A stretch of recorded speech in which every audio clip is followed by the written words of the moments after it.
from Thack Ironworks. Welcome to the channel. I'm feeling in the mood to do some repousse. I haven't done that in a while, and also got me a hankering to do something steampunk. So, with that in mind, I have decided on a project. I am making a steampunk corset using various metals and leather. Well, you'll see. And I'm not going to talk anymore. I'm just going to dive right into it. Start working on the gargoyle, or more properly, grotesque face here. And I'm going to do that in copper. So let's begin.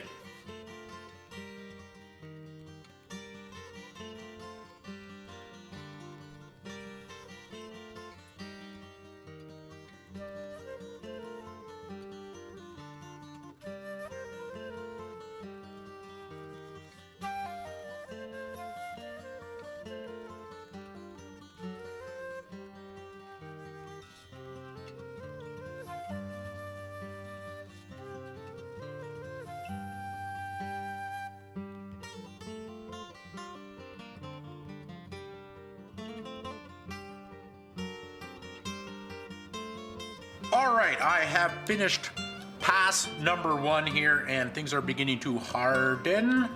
The copper is worked hardening, so I'm gonna have to anneal it and go in for another pass. Let me just pull this off and give you a look at it. Basic landmarks are now established. I just have to start refining, pushing that around, and we've got several more passes to go.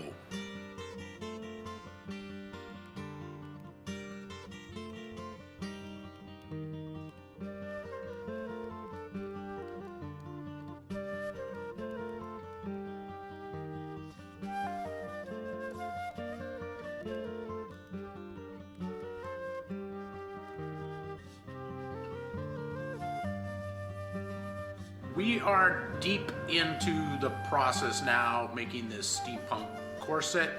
I've got basically all the components roughed out, so let's just go over them such as they are, and I'll show you what my strategy is. I've got my one panel here out of copper with its gargoyle face on, and I think it came out quite nicely. I turned my original concept, I was thinking the horns here, I turned them into ears, and it's got more of a cat-like gargoyle effect there, but I'm quite pleased with that. Also, I have made the other panel. This whole thing is asymmetrical, obviously, so this one in brass, and the way I did this was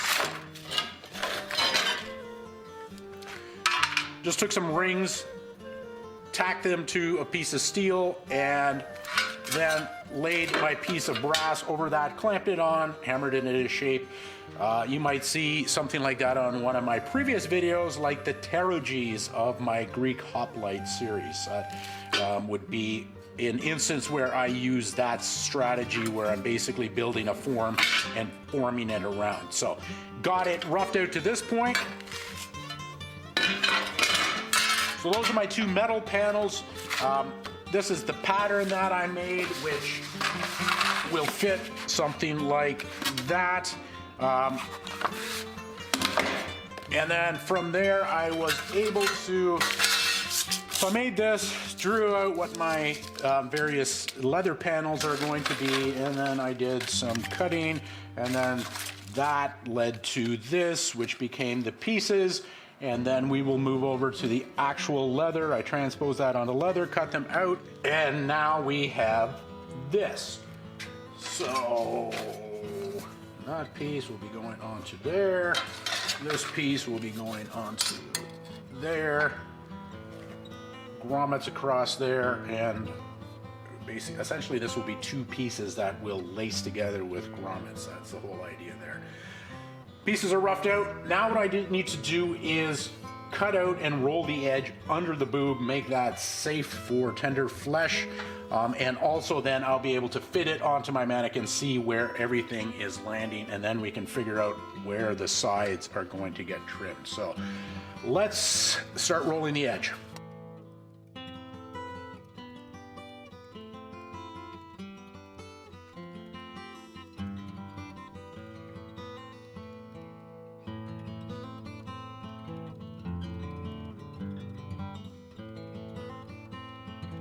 Okay, these pieces, I've now rolled them here, And now I'm just trying to fit them into place roughly.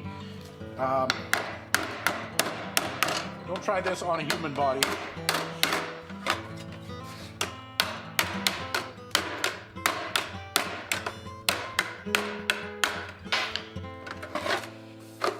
Something like that. Now what I need to do is figure out where my grommets are going to go along the front here, and then start positioning some holes in for that, get that grommeted up.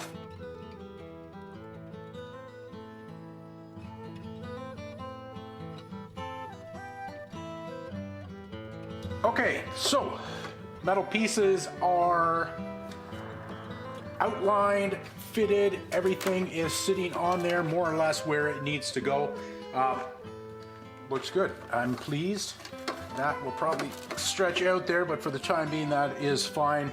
Now what I'm going to do is start putting together the leather pieces and then be able to actually fit this all together and then figure out where my leather goes in relation to the metal pieces. So, to leather.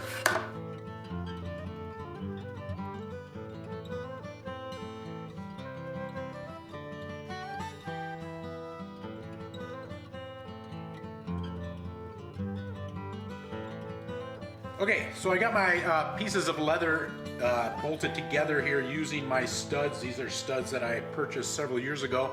Never really found a use for them. This is the perfect place to actually utilize them. So they're quite formidable and very aggressive spike. So I've got them together now, both panels here.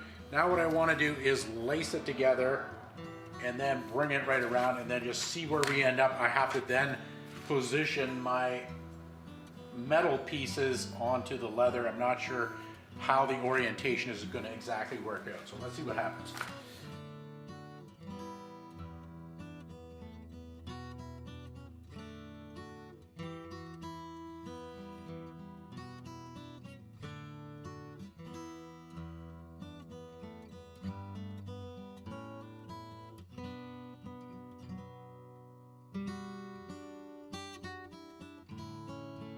There we go, and it is together. So, roughly fitted together, everything seems to be working there. Very wide gap at the back here, but my model, my little Russian vampire, claims to be smaller than this mannequin by the measurements she gave me. So, I'm expecting this to come in probably a couple inches there. Also, this is a hard, unyielding piece of hardware here. It's not going to compress the same way as a body will. So I think it should tighten up. That I'm looking to get maybe something, a spread like that on the front there, which is going to cup the breasts nicely. And then on the back, this will probably come in a little bit tighter on our actual model, the Countess. And I will speak more about her later. Anyway, so there we got all our pieces. Now what I need to do is the refining and then start attaching this stuff together for real. So, oh yes, I also want to put a zinc sheet windows in here as a backer there. So I need to get that in place. Still a lot of fiddly stuff to do. Let's get into it. And now the ever popular antiquing phase. Come in with some gun blue.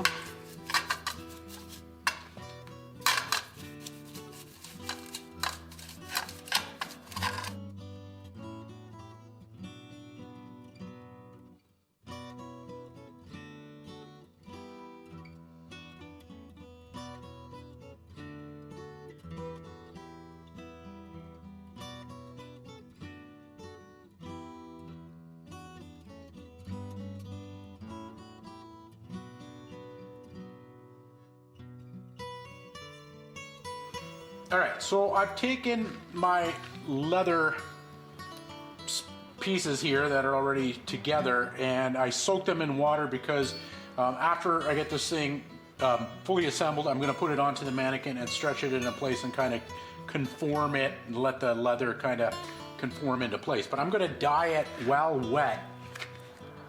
Not sure how well that's going to work, but I'm trying to go for not a solid color in the dye anyway. I want to kind of experiment with a mottled effect, and water's going to help me to diffuse things and make things blend a little bit nicer. At least that's the theory. I don't know if it's going to work, so let's find out, shall we? So I got all my leather dyes here. I'm just going to do a mixture potpourri. Let's see what we come up with. I got green. Let's start with green. Let's see what we get. Oh yes, I forgot that my green dye is actually, it's separated. Now it's very weak. Maybe we will start it.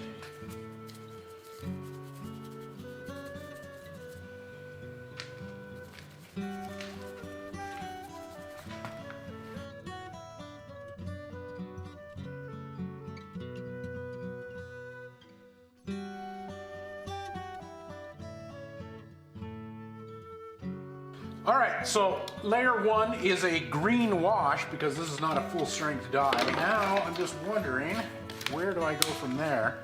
I've got yellow, which I always find a very shocking color, but maybe we can try a little bit of that.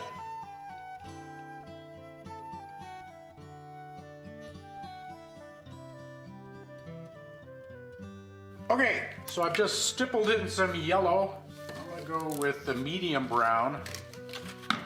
I've got reds, two different reds, which I don't think I want to introduce that color scheme. I like this kind of acid, I don't know, organic, sickly, I don't know, algae sort of look that I've got going here. So let's just see what I can do with some brown.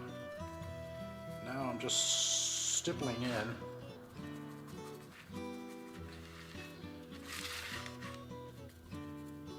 Around the edge.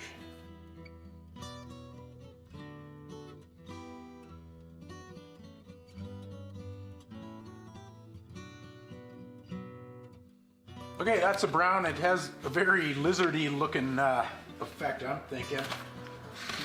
I'm not saying it's pretty, but I kind of like it.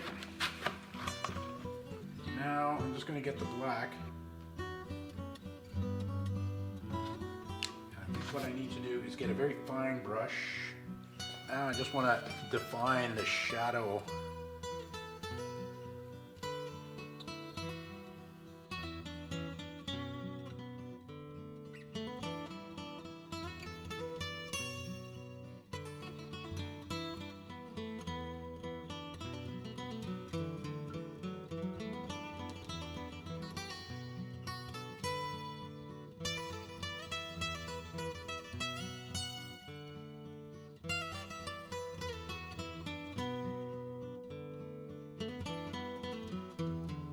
Okay, there we go. Now it is time to assemble our two metal pieces onto there.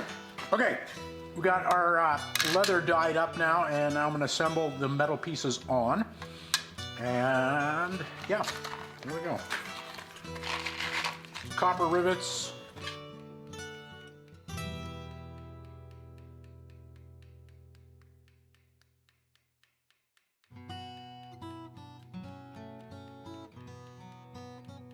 Okay, so I've got it together here now, and since it's wet, I can now just spend a little time kind of molding things into position, and then as it dries, it should kind of have a memory and want to hold that shape, so it's less, it will kind of conform to the curvature of the body.